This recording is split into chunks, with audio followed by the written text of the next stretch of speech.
কালকে গত কালকে কি আমরা এর আগে পর্যন্ত পড়েছিলাম, হান্টেড নিউক্লিয়াস পালপোসাস পর্যন্ত। আজকে laminectomy.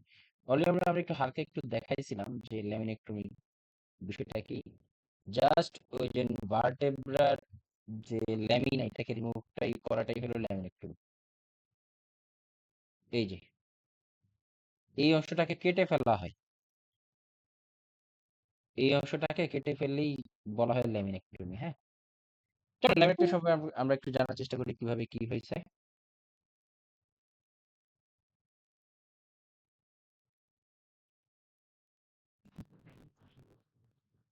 Surgical excision of part of posterior arch of vertebra বা lamina.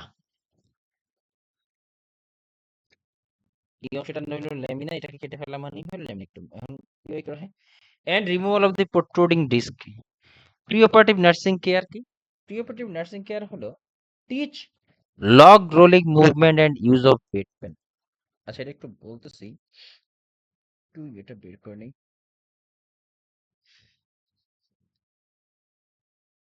Teach log rolling log rolling movement হলো এই যে যেহেতু এটা মেরুদণ্ডের এখানে হাড়, তাই না? তো এই ধরনের পেশেন্টকে যখন মুভমেন্ট করা হয় তখন স্পাইন যাতে স্ট্রেট থাকে, স্পাইন যাতে মানে স্ট্রেট থাকে, এবং যখন পেশেন্টকে এক পাশ করা হয় পুরো হোল বডিকে এট এ টাইম এক পাশ করা হয়। মানে ধরো তুমি যদি পিঠটাকে আগে ওই পাশ করতে চাও তাহলে পা কোমর এগুলাতে পড়ে থাকে, এইভাবে না। যখন এক পাশ করতে হবে মাথা থেকে পা পর্যন্ত পুরোটা একসাথে পাশ করতে হবে, তবে এটা এটা হলো log rolling system. Spinal cord ইনজুরিতে বা স্পাইনাল যে কোনো সার্জারিতে এইভাবে করা হয়, এই লগ রোলিং মুভমেন্ট করা হয়। পোস্ট অপারেটিভ কেয়ারটা এখানে বেশি আসে position according to level of surgery. Lower spinal surgery সাধারণত জেনারেলি ফ্ল্যাট পজিশনে রাখা হয়, আর সার্ভাইকাল সার্জারিগুলোতে slight elevation of head of bed. যদি তোমার lower lower spinal I mean ধরো অ্যাবডোমেনের নিচের থেকে এইখানে যদি সার্জারি হয়ে থাকে তাহলে একদম ফ্ল্যাট পজিশনে রাখা হয়। আর যদি অ্যাবো মানে আপার এক্সট্রিমিটি বিশেষ করে সার্ভাইকাল স্পাইন, এই যে সার্ভাইকাল স্পাইন এখান দিয়ে করা হয়, সেক্ষেত্রে হেড অফ দি বেড মানে মাথাটা একটু উঠায় রাখা হয় to prevent the intracranial pressure. তারপরে হলো উইথ সার্ভাইকাল স্পাইন।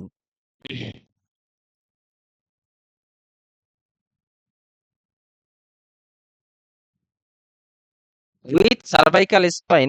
আচ্ছা, এই দুইটা লাইন কিন্তু ইম্পর্টেন্ট। হ্যাঁ, লোয়ার স্পাইনাল সার্জারিতে ফ্ল্যাট পজিশনে রাখা হয়, আর সার্ভাইকাল স্পাইনে head of the bed elevated রাখা হয়। With cervical spine surgery avoid knee flexion. With cervical spine surgery মানে তোমার আমাদের মাথা এবং এর এর আশেপাশের যে মানে স্পাইন, এইটাকে এই ধর এখানে যদি কোনো সার্জারি হয় তবে যতটুকু পারা যায় নেক ফ্লেকশনটাকে অ্যাভয়েড করা হয়, মানে ঘাড় যাতে না বাঁকা হয়, স্ট্রেট রাখতে হয়। এই জন্যই কিন্তু সার্ভাইকাল কলার ব্যবহার করা হয় দেখবা, মানে স্পাইনাল কর্ড ইনজুরিতে। মনিটর সেন্সরি বা motor function every 2 to 4 hours। Monitor difficulty swallowing and কফিং for cervical surgery. Very important line এটা, এই লাইনটা very important. Monitor difficulty swallowing and কফিং ফর সার্ভাইকাল সার্জারি। কেন?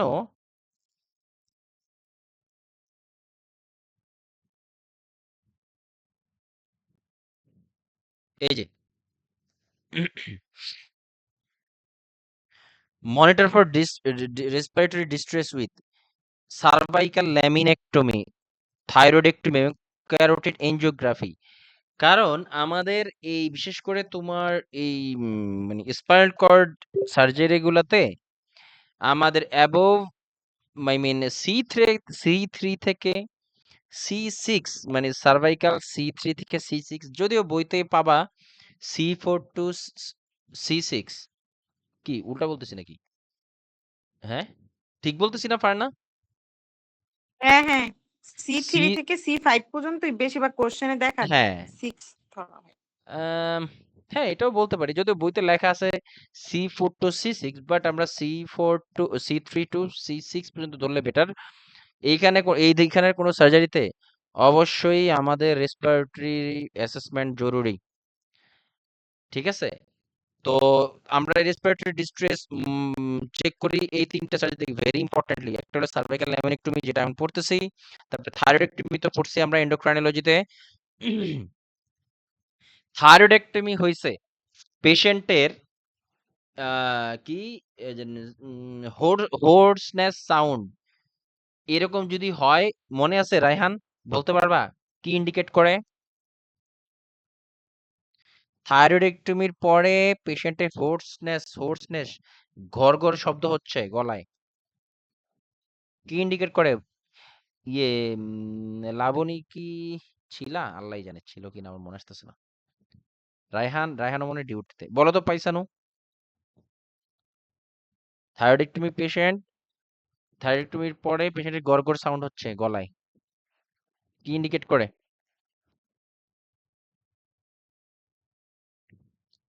থাইরয়েড বলতে পারবা? রেসপিরেটরি ডিস্ট্রেস ইন্ডিকেট করে। ক্যারোটিড এনজিওগ্রাফিতেও এই রেসপিরেটরি ডিস্ট্রেস চেক করতে হয়। অলরেডি আমরা ইয়েতে পড়ছি। ভেরি ইম্পর্টেন্ট এই জায়গাটা। তারপরে keep suction and tracheostomy set available. তারপরে হলো monitor dressing for haemorrhage, CSF leak or infection, administer analgesic as ordered, monitor bladder distension 2 to every 2 to 4 hours. আরেকটা জিনিস বলে দেই, any procedure for neck, any procedure neck related any procedure তাদের কিন্তু respiratory paralysis হইতে পারে, হ্যাঁ? তাদের they have respiratory effect, any procedure regarding neck they may have respiratory effect. Important, এটা শর্ট নোট হিসেবে লিখে রাখতে পারো। আর ব্লাডার ডিস্টেনশন কেন চেক করতে হয়? কারণ অনেক সময় নিউরোজেনিক ব্লাডার হয়, নিউরোজেনিক পেশেন্টদের নিউরোজেনিক ব্লাডার হয়। এই নিউরোজেনিক ব্লাডার মানে কি lack of bladder control resulting in incontinence or retention. তোমার নিউরোজেনিক ব্লাডারটা কেন হয়? বিভিন্ন কারণে হতে পারে, বিশেষ করে তোমার মাল্টিপল নিউরোজেনিক ব্লাডার বলতে আমরা ইনকন্টিনেন্সও বুঝতে পারি, কন্টিনেন্সও বুঝতে পারি।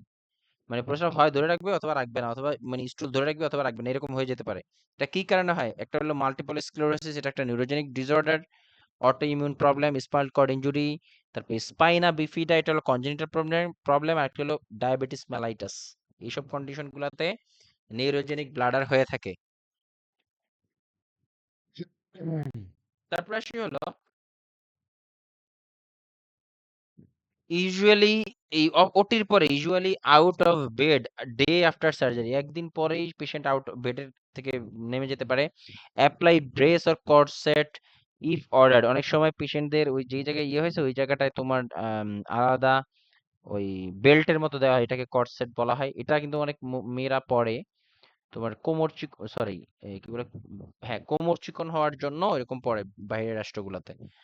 if allowed to sit if allowed to sit straight back chair and keep feet flat on floor, মানে পেশেন্টের কোমর যাতে বাঁকা না হয়, মেইন কথা হলো এখানে আউট অফ বেড হলেও পেশেন্টের কোমর যাতে বাঁকা না করে, ঝুঁকে যাতে না জুতার ইয়ে লাগায় অথবা কিছু করে, এটা ইম্পর্টেন্ট। এরপর আসলে spinal fusion.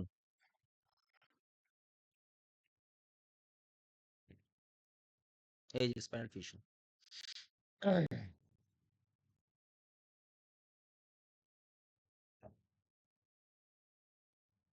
fusion of the spinous process with bone graft from iliac crest or synthetic graft to provide stabilization of spine. অনেক সময় হয় কি আমাদের এই ইয়েতে তোমার কি বলে এই মানে দুই বোনসের মাঝখানে অনেক সময় ফ্লুইড কমে যায়, অথবা তোমার এই যে কি ভার্টেব্রাল ফ্লুইড থাকে কিছু, এগুলা তোমার ক্ষয় হয়ে যায়। তখন এই এই কি বলে অনেক অনেক প্রয়োজনে তোমার পার্টিকুলার কয়েকটা বোনস একদম পার্মানেন্টলি যাতে নড়াচড়া করতে না পারে এরকম করার প্রয়োজন হয়। ফিউশন মানে ফিউজড করে দেওয়া, মানে জয়েন্টটাকে ফিউজ করে, জয়েন্ট যাতে না নড়াচড়া করতে পারে এরকম করার প্রয়োজন পড়ে, মেডিকেলি প্রয়োজন পড়ে। সেটাকেই বলা হয় স্পাইনে যখন এরকম নড়াচড়া বন্ধ করে দেওয়া হয় সেটাকে বলা হয় spinal fusion. The fusion of the spinous process with bone graft from iliac crest or synthetic graft to provide stabilization of spine. তো এখান থেকে খুব একটা যে প্রশ্ন পাইছি তা কিন্তু না, তাও একটু বলি। পোস্ট অপারেটিভ কেয়ার কি? উইথ লাম্বার ফিউশন কি bed flat for first 12 hours, then head of bed may be slightly elevated 20 to 30 degree. With cervical fusion, elevated head of bed slightly, usually out of bed 3 to 4 days. Apply brace when out of bed. Cervical collar for cervical spinal fusion. Patient may experience considerable pain from graft. Patient need brace for 4 months, lighter corset for 1 year. No bending, lifting. সোজা কথা কি জানো? Any spinal সার্জারিতে পেশেন্টের কোমর যাতে মানে spine যাতে বাঁকা না হয়, লাইক কি এইভাবে তো বলবে না, নো বেন্ডিং এভাবে তো বলবে না, বলবে যে পেশেন্ট জুতার লেস লাগাবে, জুতা পরবে একটু কুজা হয়ে, এগুলা এইভাবে বলবে। কিন্তু এটা অ্যাবসলিউটলি নো। এনি স্পাইনাল সার্জারিতে no bending, lifting, stooping or sitting for prolong periods for 4 months. Walking and swimming আর good exercise, weight modification if needed. এই ছিল মোটামুটি আমাদের অ্যাডাল্ট রিলেটেড কথাবার্তা। এবারে ছিল পেডিয়াট্রিক মাস্কুলোস্কেলেটাল সিস্টেম সম্পর্কে একটু জানার চেষ্টা করি।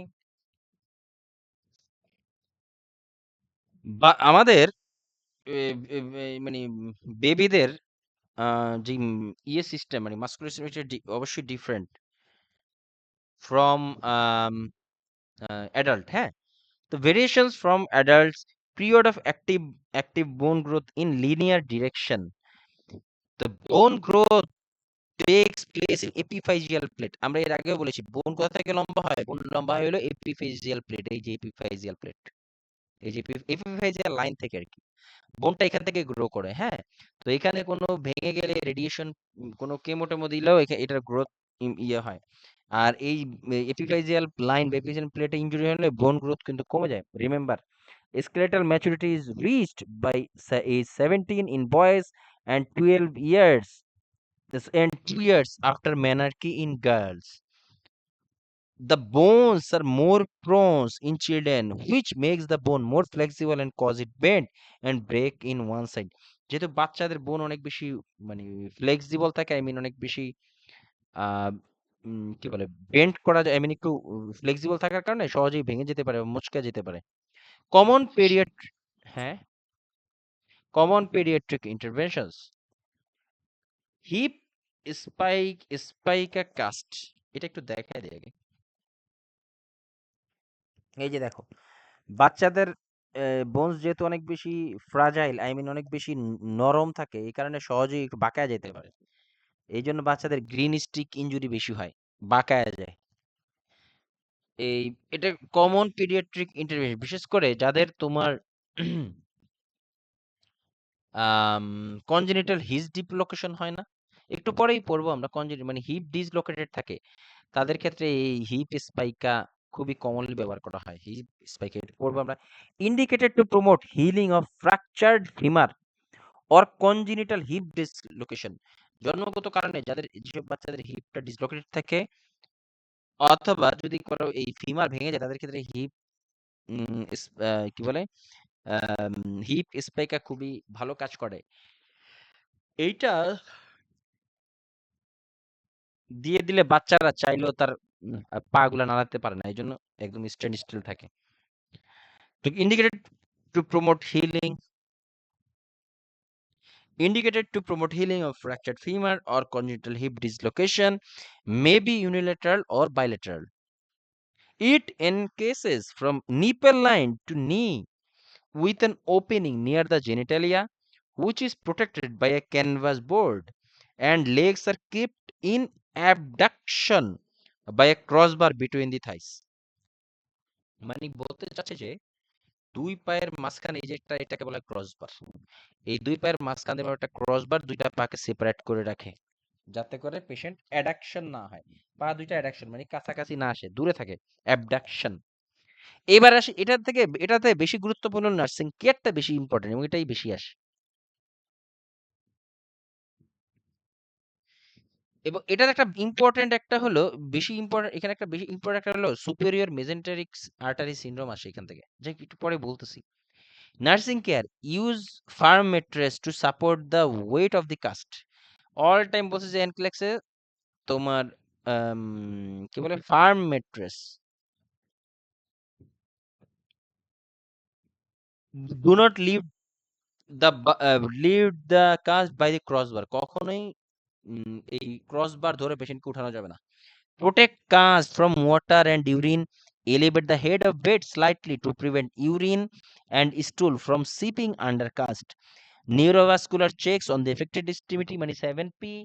Do not use baby powder near the cast. এর আগেও বলেছিলাম বেবি পাউডার, কোনো ক্রিম, কোনো ময়শ্চারাইজার দেয়া যাবে না, কারণ এগুলা দিলে ব্যাকটেরিয়াল গ্রোথ প্রমোট করে কিন্তু, হ্যাঁ। Demonstrate the use of cast cutter on a doll before using it on the child.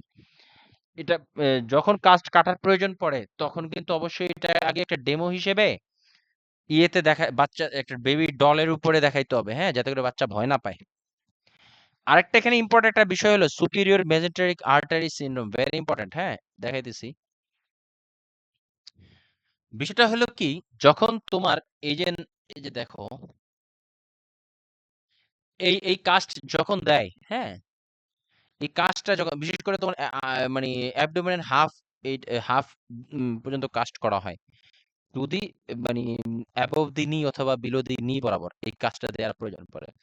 Caste অনেক সময় টাইট হয়ে গেলে সুপিরিয়র মেসেন্টারিক আর্টারি সিনড্রোম হয়, এই যে এরকম হয়। এই সুপিরিয়র বডি কাস্ট, এই বডি কাস্ট কি করে, এই যে এটা তো বডি থেকে শুরু হয় না, এই কাজটা এখান থেকে শুরু হয়। এই অনেক সময় কাস্ট বেশি টাইট হয়ে গেলে এই কাস্ট কি করে আমাদের লোয়ার এক্সট্রিমিটি, এই যে দেখো এই যে স্টোমাকের নিচে এই বরাবর, এই বরাবর থেকে শুরু হয়, তো নিচের দিকে তো কাস্ট মানে কাস্ট নিচের দিকে নাম, এটা তো একদম ডিপের যে ভাস্কুলার সিস্টেম এগুলো দেখাইছে। চাপ বেশি টাইট হয়ে গেলে আমাদের এই সুপিরিয়র যে মেসেন্টারিক আর্টারি, আর্টারির উপর পর্যন্ত চাপ পড়ে যায়, তখন এর ব্লাড ফ্লো কমে যায়। এর আগেও দেখছি আমরা অত্যাধিক প্রেসারে নিচের বডির এই বরাবর যে আর্টারিটা আসে নিচের দিকে, এই আর্টারিতে চাপ পড়ে ব্লাড ফ্লো কমে যায় টু দি অ্যাবডোমিনাল রিজিয়নে ব্লাড ফ্লো কমে যায়, এটাই বলা হয় সুপিরিয়র মেসেন্টারিক আর্টারি সিনড্রোম। এখান থেকে এই কোশ্চেনটা বেশি আসে। এরপরে আরেকটা ইম্পর্টেন্ট জিনিস হলো ব্র্যান্ডস ট্রাকশন হলো used for infants and young toddlers, সাধারণত যাদের বয়স 2 বছরের নিচে, যাদের বয়স 2 বছর নিচে, তাদের যেহেতু এসব বাচ্চারা কোনো মানে কিছুই মানতে চায় না, এই জন্য তাদেরকে এরকম মানে পা দুটো উপরের দিকে ঝুলায় রাখা হয়, এটাকে বলা হয় ব্র্যান্ডস বা গ্যালোস ট্রাকশন। কেন করা হয়? Used for infants and young toddlers who are usually under 2 years and weight is under 14 kg. Important. 2 বছরের নিচে, 2 বছরের নিচে এবং 14 কেজির নিচে হইলে এই ব্র্যান্ডস ট্রাকশন দেওয়া যাবে, which is not enough to provide counter traction. যদিও এই ব্র্যান্ডস ট্রাকশন তোমার যথেষ্ট এফেক্টিভ না, আনলেস পেশেন্টের এই বুকটাকে আরেকটা বাইন্ড করে রাখা হয় আরেকটা তার ইয়ের সাথে, যেই কি বলে এটাকে, আম, কি নাম বলে পুরোটি মনে আসছে না কেন, মানে যেই সারফেসের সাথে শুয়ে থাকে, এই সারফেসের সাথে বেঁধে রাখা, এটা কারণ আছে ইন্ডিকেটেড। এবং এটা কখন করা হয়, ফ্র্যাকচার এবং ফিমার ডিসলোকেটেড হিপ, মানে হিপ ডিসলোকেটেশন এবং ফিমার ফ্র্যাকচার, এটা করা হয় both legs at 90 degree angle to bed. Buttock should not touch the mattress to ensure sufficient traction. Yes, দেখো এই বায়ান্স ট্রাকশনে বাচ্চার পা দুটো অবশ্যই উপরের দিকে ঝুলে থাকবে, এটা তো বুঝি আমরা 90 ডিগ্রি অ্যাঙ্গেল হবে, ঝুললেই তো 90 ডিগ্রি অ্যাঙ্গেল হবে, এবং বাটক যেন ইয়ের সাথে না লাগে, পেশেন্টের বাচ্চার বেডের সাথে অথবা যেখানে সারফেসে শুয়ে থাকবে এটাতে। এবং এই কাউন্টার ট্রাকশন দেওয়ার জন্য পেশেন্টের বাচ্চার বুকটা একটা ফিতা দিয়ে অথবা কিছু দিয়ে এই সারফেসের সাথে আটকে দেওয়া থাকে, যাতে করে এটা কাউন্টার ট্রাকশন দেয়, এটা কাউন্টার ট্রাকশন দেয়, আর এটা দেয় ট্রাকশন, উপর থেকে বায়ান্স ট্রাকশনটা মানে রিয়েল ট্রাকশনের কাজ করে, আর এটা কাউন্টার ট্রাকশন দেয়। আর এটা যদি না দেয় বাচ্চা তো উপরে উঠেই যাবে প্রেসারে, এই জন্য এটা দেওয়া হয়। এবং বাচ্চার বাটক যাতে অবশ্যই একটু এলিভেটেড থাকে, এটা আসে কোশ্চেন পাওয়া গেছে বেশ কয়েকবার, ইম্পর্টেন্ট, হ্যাঁ। এবার আসলে ব্রেসেস হইলো বিশেষ করে তোমার যাদের মেরুদণ্ডের দেখা যায় মেরুদণ্ডের ইয়ে বাঁকা আর এই যে মিল্ক ওয়ে ব্রেস, অনেকে কিন্তু এটা ফ্যাশনও মনে করে, বাট আসলে এটা ফ্যাশন না। Braces made of metal or leather applied to trunk or the extremities to support the weight and to correct or prevent deformity। অনেক সময় মেরুদণ্ডটা বাঁকা থাকে, তাদের মেরুদণ্ড সোজা করার জন্য মানে স্ট্রেট বা অ্যালাইনমেন্ট ঠিক রাখার জন্য এই মিল্কি ব্রেস পরা হয়। এটা মিলাউকি ব্রেস বলা হয়। Extends from chin cup and neck pad to pelvis use to correct scoliosis. Yes, স্কোলিওসিসটার জন্য সবচেয়ে বেশি ব্যবহার করা হয় এটা। দ্বারা দেখাইতেছি কই স্কোলিওস কি, এই যে এই যে এই যে স্কোলিওসিস এই যে মানে মেরুদণ্ডের হাড়টা একটু বাঁকা থাকে, কার্ভ হয়ে থাকে। বাংলাদেশে দেখছো এরকম ব্রেস পরা কাউকে কখনো তোমরা? এই ফারহানা অথবা পাইসানু না, দেখছো? দেখিনি। দেখো নাই না? তার মানে কি বাংলাদেশের মেয়েদের কোমরের, সরি কোমর তো না, এটা কি বলে, মেরুদণ্ডের হাড় সোজা। সোজা না, কিন্তু বাংলাদেশে এটা এত গুরুত্ব দেয় না, বুঝছেন? এই স্কোলিওসিসের এরকম পাইছো এরকম বাঁকানো? ও স্ক্লেরোসিস এর পেশেন্ট দেখছি, কিন্তু এরকম ব্রেস পরা দেখিনি। ও, হইতে পারে। ট্রিটমেন্ট নেয় না ভাইয়া, ভাবে এমনি ঠিক আছে। হ্যাঁ, হইতে পারে, right.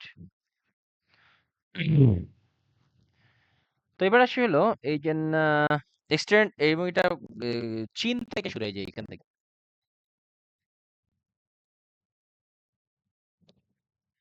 Extend from chin cup and neck pad to pelvis used to correct scoliosis on 23 or বাবা প্রায় 23 ঘন্টার মতো থাকেই।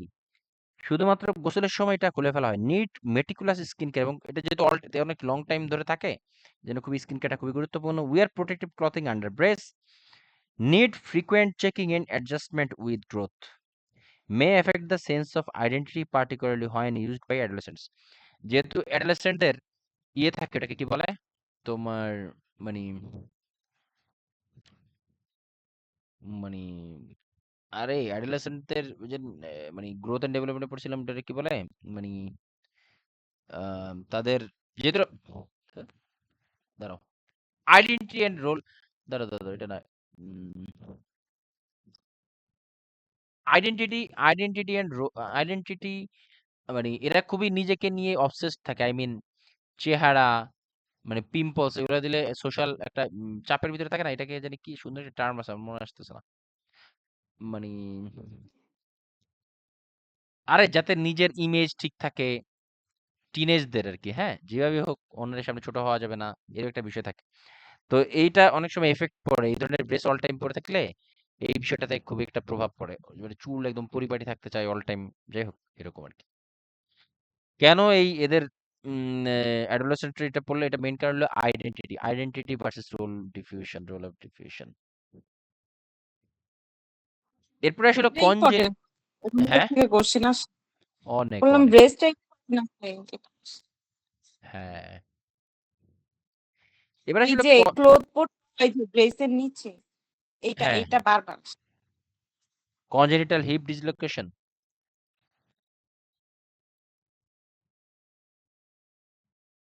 এটার কথা বলছো ফারহানা? কনজেনিটাল হিপ ডিসলোকেশন এটা বা না ভাইয়া, এই যে আমি বলতেছি ড্রেসের নিচে যে ক্লোথিং পরতে হয়, এইটা আসে কারণ হচ্ছে ওই যে স্কিন ইন্টিগ্রিটি হয় না। হ্যাঁ, ইয়েস, বারবার এবং এদের অবশ্যই এই ড্রেসের নিচে, মানে ড্রেসের নিচে আলাদা ড্রেস পরতে হয় যাতে করে স্কিনটা ইনজুর্ড না হয়। এরপর হলো কনজেনিটাল হিপ ডিসলোকেশন, জন্মগত ভাবে যদি হিপ ডিসলোকেটেড হয়ে যায়, displacement of head of the femur from acetabulum cavity which may be unilateral or bilateral. মানে দেখাইতেছি, এই অ্যাসিটাবুলা এই মানে হেডটা যদি অ্যাসিটাবুলামের ভিতর থেকে সরে যায়, অথবা এটা কম এক সাইড থেকে সরে যেতে পারে, অথবা দুই সাইড থেকে সরে যায়, যেটা জন্মগত কারণে, মানে অনেক সময় তোমার কি বলে, বা জন্ম নেওয়ার সময় অনেক সময় এটা হতে পারে। এটাই হলো congenital hip dysplasia. Displacement of the head of the femur from acetabulum cavity which may be unilateral or bilateral. It may be present at birth but not always diagnosed immediately. অনেক সময় জন্মগত ভাবে হয়ে থাকে, বাট এটা জন্মের সময় নাও diagnosis হতে পারে, মোর ফ্রিকোয়েন্ট এবং মেয়েদের ক্ষেত্রে এটা বেশি হয়। কজেস কি? হেরিডিটি, জন্মগত কারণে। ফিটাল পজিশন ইন ইউটেরাস, মায়ের পেটে থাকা অবস্থায় যদি যে বিশেষ করে ব্রিজ প্রেজেন্টেশন এটা বেশি হয়। High risk with spina bifida, spina bifida যদি থাকে তাহলে তাদেরটা সবচেয়ে বেশি হয়। The acetabulum is shallow and head of femur is cartilaginous at birth, which makes the dislocation easier. সাধারণত জন্মের সময় এই এই হেড অফ দি ফিমার এবং অ্যাসিটাবুলাম অনেকটা কার্টিলেজিনিয়াস থাকে, আই মিন একটু নরম থাকে, যার ফলে এটা সহজেই ডিসলোকেটেড হয়ে যেতে পারে। এই জন্য এটা এই ডিসলোকেশনটা খুব ইজি, চান্সেরটা বেশি থাকে। ফাইন্ডিংসটা কি? Limitation of abduction. Limitation of abduction বলতে বোঝায় মানে পেশেন্টের পা দুটা বেশি দূরে নেওয়া যায় না। তারপরে অর্টলোনিস ক্লিক, অর্টলোনিস ক্লিক হলো, দাঁড়াও দেখাইতেছি, মানে এখানে টাস করে একটা সাউন্ড হয়, দাঁড়াও, এই যে, না এটা না, এই পা দুইটাকে যখন তোমার এই সমান করতে চাওয়া হয়, আচ্ছা এটা এখানে বলে দিই তাহলে ইজি হবে তো। While infant in orthodontist clicky, orthodontist clicky, while infant in supine, মানে পিঠে একদম খাটে যখন একদম শুয়ে থাকে, bend knees and place thumbs on the bend knees and fingers at hip joint, মানে হলো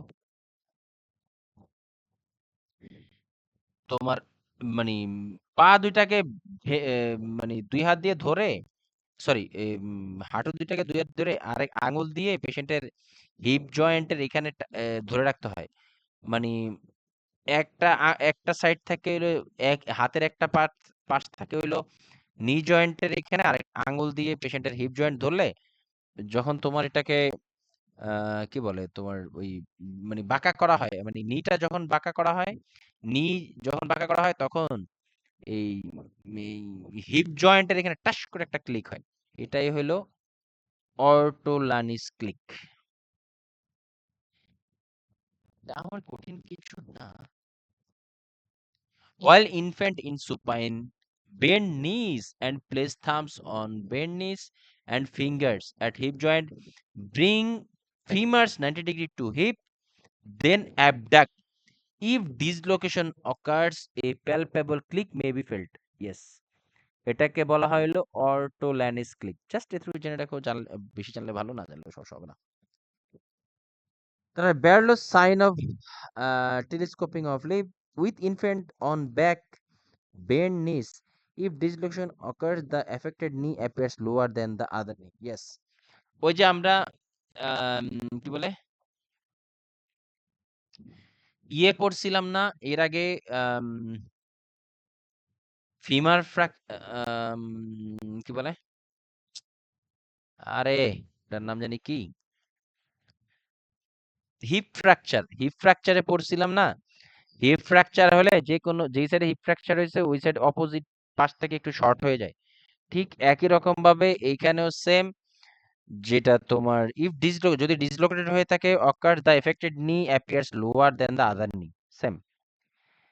তারপরে এক্সেস গ্লুটিয়াল ফোর্স, মানে গ্লুটিয়াল মাসেলের এদিকে, দাঁড়াও, এই যে দেখো, এটা হলো গেজাল সাইন। এই যে দেখো, এটা যখন পা দুইটা যখন ভাঁজ করছে, বেন্ড করা হয়েছে, এই পায়ের সমান সমান এই মানে ইনজিউর্ড পাটা থাকে না, মানে নিটা থাকে না, এটাই হলো গ্লাজেস সাইন। এই যে গ্লাজেস সাইন, এই যে গ্লুটিয়াল ফোল্ড সমান না, যে পাছার যেই ইয়েটা থাকে, ফোল্ডটা থাকে, এটা সমান থাকে না, যেই সাইড ইনজিউর্ড থাকে ওটা নিচে থাকে, যে সাইড থাকে না সেটা উপরে থাকে, সরি, মানে মানে সমান হয় না, asymmetric gluteal, thigh, labial folds etcetera. With bilateral with bilateral না, এটা লর্ডোসিটা আলাদা, যাই হোক।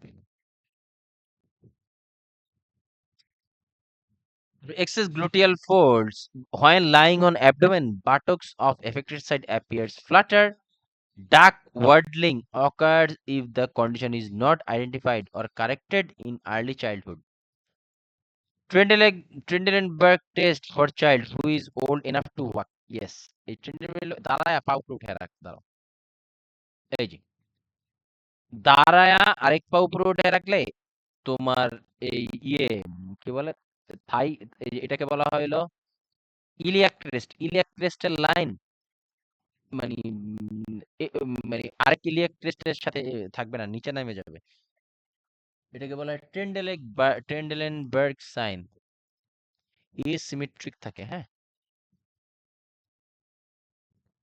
লিম্ফিং with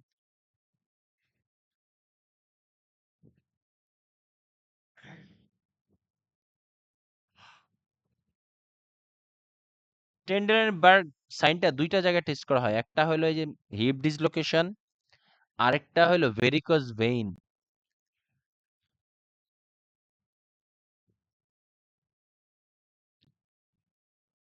boring I know, but কিছু করার নেই। Trendelenburg test for child who is old enough to walk. Let the child stand on the affected leg only. Pelvis will tilt on normal side as children tries to stay erect. Management কি? ম্যানেজমেন্টটা very very very important. ম্যানেজমেন্টটা সবচেয়ে বেশি আসবে, পড়তে হলে ম্যানেজমেন্টের উপর বেশি জোর দিতে হবে। ম্যানেজমেন্ট কি? Enlarge and deepen the socket through pressure by keeping the leg in abduction and maintaining it in position for several months, which is achieved by various methods. মানে এইখানে যেই ইয়েটা হইছে, মানে হিপ ডিসলোকেশনটা হইছে, মানে অ্যাসিটাবুলাম থেকে যে হেড অফ দি ফিমার বের হয়ে গেছে, মানে সরে গেছে, এটাকে বারবার ওইখানে প্রেসার দিয়ে এবং পেশেন্টের পা দুইটাকে দুই পায়ের থেকে সরায় রেখে এই অ্যাসিটাবুলামের ভিতরে যাতে হেড অফ দি ফিমার ঢুকে যায় সেটাকে মেনটেন করতে হয়। এবং এটা সেভারাল মান্থস এর মতো সময় লাগে এবং ডিফারেন্ট প্রসিডিউর ও মেথডের মাধ্যমে এটা করা হয়। বিশেষ করে প্যাবলিক্স হার্নেস এর মাধ্যমে এটা করা হয় মোস্টলি। প্যাবলিক্স হার্নেস কি সেটা একটু দেখি। আম সেটা একটু আমরা ধীরে ধীরে যাওয়ার আগে একটু টোটাল কনজেনিটাল হিপ ডিসপ্লেসিয়া কিভাবে ম্যানেজমেন্ট করা হয় যেটা একটু সামনে বলবো, সেটা একটু শর্ট আকারে এখানে দেওয়া আছে। Enlarge and deepen the socket through pressure by keeping the legs in abduction and flexion using various techniques such as swaddle with hips flexed and abducted, wide-based car seat, pelvic harness, the fridge capillo splint, hip spica cast, surgery if other measures are not alone effective. Hip spica already বলছি, এই যে এটা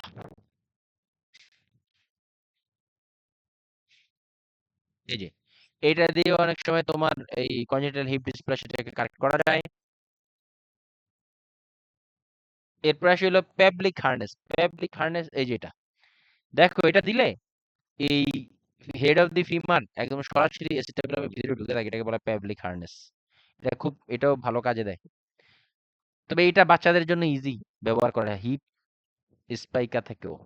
এটা একটু মানে বাচ্চারা friendly, বাচ্চা friendly এই হিপ প্যাবলিক হার্নেসটা। প্যাবলিক হার্নেসটা কি? Parents should not alter it which can cause potential neurovascular injury. পেশেন্টরা কিন্তু তোমার এটা নিজের থেকে এটা খুলে ফেলতে পারবে না, তাহলে বাচ্চার ইনজুরি হবে। যে প্যাবলিক হার্নেস বলতে থাকি তাহলে। Removed only for bathing use for 3 to 5 months। এটা খুবই প্রবলেমেটিক, খুবই ঝামেলা, বাচ্চা অনেক চিল্লাচিল্লি করে করে, এই জন্য এটা যতই কান্নাকাটি করে এটা খোলা যাবে না। এবং এটা প্রায় 3 থেকে 5 মাস পর্যন্ত ব্যবহার করা হয়, শুধুমাত্র গোসলের সময়ই খোলা হয়। Adjusted every 1 to 2 weeks by medical doctor. Dress the child in a shirt and knee high কি বলে, dress the child in a shirt and knee high socks to protect the skin, lightly massage under the straps to improve circulation, don't put cream or lotion under the strips. এটা এর আগেও বলছি, কারণ এগুলা কিন্তু তোমার করে পেশেন্টের ওই যে মাইক্রোব্যাকটেরিয়া বা ব্যাকটেরিয়ার গ্রোথ বাড়ায় দেয়। এবং অবশ্যই বাপ মা যেন নিজের থেকে কোনো কিছু এটা ইয়ে মানে লেংথ বা একটু কান্না করতেছে একটু ঢিলা করে দেয়, এগুলো করা যাবে না, তাহলে নিউরোভাস্কুলার ড্যামেজ হতে পারে। একটা আসলে এরপর আসলে ফ্রেজ কাপিলো, এটা এক প্রকার স্প্লিন্ট। তারপরে পুট অন অ্যাবডোমেন, অনেক সময় বাচ্চা স্পাইকের তো জানি আমরা হিপ স্পাইকার কাস্ট, এটা তো ওইভাবে দেওয়া যায়। তারপরে এলো হিপ তার ব্র্যান্ড স্ট্রাকশন ওই যে পা দুইটা উপরের দিকে ঝুলে থাকবে, পাছার নিচে একটু খালি থাকবে, সেটা হলো হিপ মানে ব্র্যান্ড স্ট্রাকশন। এবং এটা 6 থেকে মানে বিলো 2 ইয়ার্স ওল্ডের এটা করা হয়, সার্জারি করা হয়। একটু বয়স হয়ে গেলে সার্জারি করা হয়, হ্যাঁ। এই যে steps of congenital hip dysplasia treatment like pelvic hardness 6 মাস পর্যন্ত দেওয়া হয়। ব্র্যান্ড ইনস্ট্রাকশন 6 থেকে 18 মাস বয়সের ভিতরে দেওয়া হয়। Older children operative reduction and reconstruction. এরপর আসলে club foot, abnormal rotation of foot at ankle, টেলি talipes equinovarus downward and inward rotation more than 90% cases. পা বাঁকানো সোজা কথা এটা আমরা প্রায়ই দেখে থাকি, হ্যাঁ। এটা কনজেনিটাল প্রবলেম, ইন্টারনালি রোটেটেড থাকে এবং প্ল্যান্টার ফ্লেক্সড থাকে। ফাইন্ডিংস কি? Foot can not be manipulated by passive exercise. এরকমও থাকে দেখো। এবং এই পাড়া ঠিক করে একবারে ঠিক করা যায় না, এটা লং টাইম ধরে করা হয়। এই দেখো এই যে ফুট প্রথমে এই অবস্থায় থাকে, তারপরে এরকম ইয়ে দিয়ে কাস্ট দিয়ে সোজা করা হয়। দেখো প্রথমে এরকম আস্তে আস্তে আস্তে আস্তে এরকম এরকম পর্যায়ে আসে।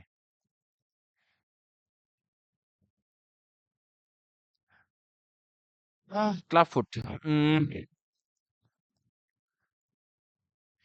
abnormal rotation of foot at ankle, talipes equinovarus downward and inward rotation, talipes calcaneovalgus upward and outward rotation. Findings কি? Foot cannot be manipulated by passive exercise into correct position.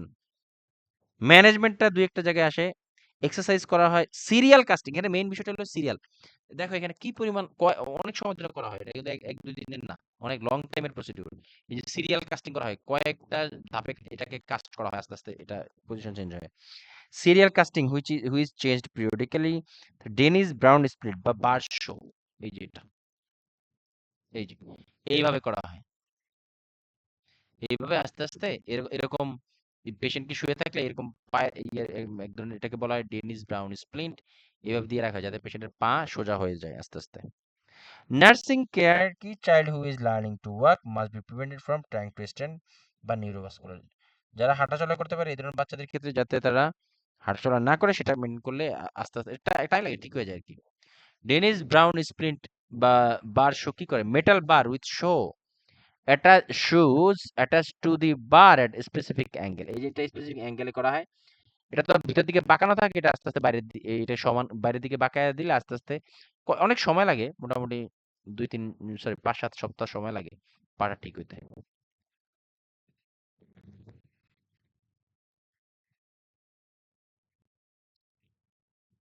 তারপরে আসলে বোর্ড লেগস বা জেনু ভেরাম। জাপানে আমি এই ধরনের patient অনেক দেখছি, অনেক মেয়েদের এই প্রবলেমটা আছে। জেনু ভেরাম, জেনু ভালগাম, দুইটাই দেখছি। বাংলাদেশেও আছে এটা। Board legs, a condition in which knees stay wide apart when a person stands with the feet and ankles together, often caused by rickets. এই যে এটা এটা হলো জেনোভেরাম, মানে পা দুইটা বাইরের দিকে ছড়ানো থাকে, ভিতর দিকে না। পা দুইটা এই যে দেখো গ্যাপ কি পরিমাণ, আমরা দাঁড়ালে সামনে তো গ্যাপ হওয়ার কথা না। এটা হলো নরমাল পজিশন, বুঝছো? নরমালি আমরা এইভাবে দাঁড়াই। আর জেনু ভেরাম হলে এরকম হয়, আর ভ্যালগাম হইলে এরকম হয়। এটা আবার পা বেশি ভিতরের দিকে ঢুকে থাকে, শরীরের দিকে থাকে। আমি এই ধরনের পেশেন্ট অনেক দেখি। তোমরা নিশ্চয়ই দেখছো, তাই না? পারে না দেখো নাই তোমার বান্ধবীর ভিতরে, অথবা অনেক মেয়েরা স্কুলে তো পড়েই, অথবা কলেজে ভার্সিটিতে কত হ্যাঁ দেখছিস। এটা অনেকের আছে না? হ্যাঁ এটা কিন্তু ডেফিসিয়েন্সি, ভিটামিন ডি ডেফিসিয়েন্সি। আমি জাপানে অনেক পেয়েছি, অনেক। রিকেটস হয় মেবি। রিকেটস এর জন্য, রাইট। রিকেটস আমাদের সাথে একটা মেয়ে পড়তো, আমাদের জুনিয়র ছিল, ওর এই প্রবলেম ছিল। তো আমরা এই এনক্লেক্সে পড়ার পরে বুঝতে পারছি ও সবসময় জানি কিভাবে হাঁটে। রিকেটস তো এমনি বলে ওই যে বলে কি ক্যালসিয়ামের অভাব আর কি, এটা তো আর ওরা বুঝে না রিকেটস ক্যালসিয়ামের অভাব। হ্যাঁ, a condition in which the knees stay wide apart when a person stands with the feet and ankles together, often caused by rickets. Treatment required if it persist beyond 3 years, যদি এটা 3 বছরের বেশি থাকে তবে treatment applicable of splints, application of splints, braces, surgery etcetera. তারপরে genu ভ্যালগাম, জেনু ভ্যালগাম হলো পা দুইটা বেশি ভিতরে ঢুকে থাকে, এটা হলো জেনু ভ্যালগাম। এটা হলো নরমাল পজিশন, আমরা এইভাবে দাঁড়াই। আর ভ্যারাম হইলো মানে মাঝখানের থেকে সরে যাওয়া, বাইরের দিকে আউটওয়ার্ড দিকে যায়। আর ভ্যালগাম হলো ইনওয়ার্ডস এর দিকে যায়, ভিতর দিকে থাকতে চায়, এরকম আর কি। A condition in which knees touch each other when the legs are strained, mild deformity is common in children from 2 to 5 years. Cause ki rickets, obesity, etc. Treatment ki braces, physiotherapy, etc. এরপর আসলে tibia, আমাদের tibia যেখানে থাকে। Rotation of tibia at the knee joint categorized into internal knee forward and foot inward, external knee forward and foot outward. এটা পুরোই না, আমি পাইনি কোনো কোশ্চেন। পাইছো? আমি পাইনি। Dana is brown, is plain at night, if symptoms দরকার নেই। Osteogenesis imperfecta এটা আসে। OI, osteogenesis imperfecta, unlimited time question পাইছি। তারপরে স্কোলিওসিস, এগুলো মোটামুটি পাওয়া যায় কোশ্চেনে দুই একবার না, মোটামুটি পাওয়াই যায়। ওআই, সরি, অস্টিওজেনিস ইমপারফেক্টা দেখায় দেই। এই যে রিকেটস, রিকেটস হলো softening of bones in children due to deficiency of impaired metabolism of calcium, phosphorus or vitamin D. এই যে টিবিয়াল টর্শন, বাচ্চারা অনেক সময় কি করে, তোমার এই যে অল্প বয়সী বাচ্চারা, বিশেষ করে আমি জাহওয়ার ক্ষেত্রে দেখছি এটা, যে তোমার ও আম, বলে যে বাচ্চাদের অল্প বয়সে ইয়ে করতে হয় না, দাঁড়াতে দিতে হয় না, মানে পায়ের উপরে ভর দিতে হয় না, তখন এরকম অনেক সময় রোটেটেড হয়ে যেতে পারে এই প্রবলেমের জন্য। তো টিবিয়াল টর্শন হতে পারে আর কি। হ্যাঁ, তো বিষয়টা হলো যে, এবং এটা এটা সাধারণত ব্রিটেল বোন ডিজিজ, এই অস্টিওজেনেসিস ইমপারফেক্টটা এটা ব্রিটেল বোন ডিজিজও বলা হয়। এবং এই কন্ডিশনে বোনসটা খুবই ফ্রাজাইল থাকে, ভঙ্গুর থাকে। এটা একটা অটোজোমাল ডিসঅর্ডার, আমরা অটোজোমাল ডিসঅর্ডার পড়ব ভবিষ্যতে। Autosomal disorder with abnormal collagen formation result in pathological fracture. Findings কি? দ্য ক্লাসিক ট্র্যাড মানে soft fragile bones, blue sclera এবং অটোস্ক্লেরোসিস। ব্লু স্ক্লেরা মানে চোখের সাদা অংশ থাকে না, এটা ব্লু হয়ে থাকে। ব্লু স্ক্লেরা মিন্স চোখের যে সাদা অংশ এটা ব্লু হয়ে যায়, এবং স্ক্লেরা সাদা হয়ে যায় আর কি, বুঝছো? চোখের যে সাদা অংশ এটা ব্লু হয়ে যায়। আর মানে এখানে বিষয়টা হলো যে তোমার আমাদের চোখের যে স্ক্লেরাটা, এটা ইন্টারনালি তোমার সরি, এটা এটা তোমার আম, এই স্ক্লেরা, যেটা স্ক্লেরা তো আমরা চিনি, চোখের অ্যানাটমিটা দেখে নিও, এই স্ক্লেরাটা একটু সাদাটে হয়ে যায়, যার ফলে ভিতরের সমস্ত অর্গানগুলা মানে চোখের ভিতরের ইন্টারনাল স্ট্রাকচার গুলো বোঝা যাওয়া শুরু করে, তখন এটাকে দেখতে ব্লু মনে হয়। এটাই হলো ব্লু স্ক্লেরা বলা হয়। ব্লু স্ক্লেরা মানে কি? স্ক্লেরাটা সাদা হয়ে যাওয়ায় চোখের যে ইন্টারনাল যে অর্গান, চোখের ভিতরের অ্যানাটমিক্যাল অর্গান, এগুলো দেখা শুরু হয়, দেখা দেখা যেতে থাকে একটু একটু করে। তখন ওই জিনিসটাকে দেখতে, টোটাল চোখটাকে দেখতে ব্লু মনে হয়, আর এই জন্য এটাকে নাম হয়েছে ব্লু স্ক্লেরা, অটোস্ক্লেরোসিস।